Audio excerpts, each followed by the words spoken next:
तो भाई लोग नमस्कार, स्वागत है आपके हमारी फिर से एक नई वीडियो में। दोस्तों देखिए, इसमें दबंग स्टार खेसारी लाल यादव जी किस तरह से यानी अपनी नई फिल्म यानी नई सॉन्ग को शूटिंग कर रहे हैं बुलेट पे। और देखिए इसमें किस तरह से गाड़ी का शूटिंग कर रहे हैं, गाड़ी पे चढ़ करके बुलेट गाड़ी पे दबंग स्टार खेसारी लाल यादव जी ने।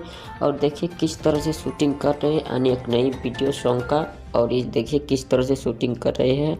और दोस्तों देखिए इसमें दबंग स्टार खेसारी लाल यादव जी किस तरह से शूटिंग कर रहे हैं। दोस्तों अभी दबंग स्टार खेसारी लाल यादव जी हाल ही फिलहाल में लंदन पहुंच गए हैं अपनी नई फिल्म की शूटिंग करने के लिए। और वहां से काफ़ी सारे फिल्म की शूटिंग करके बहुत जल्द लौटेंगे दबंग स्टार खेसारी लाल यादव जी ने।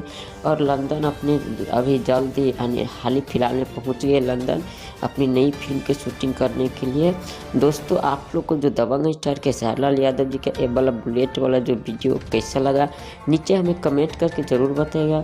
और दोस्तों इस तरह के वीडियो देखने के लिए हमारे इस यूट्यूब चैनल को भी सब्सक्राइब जरूर कीजिएगा।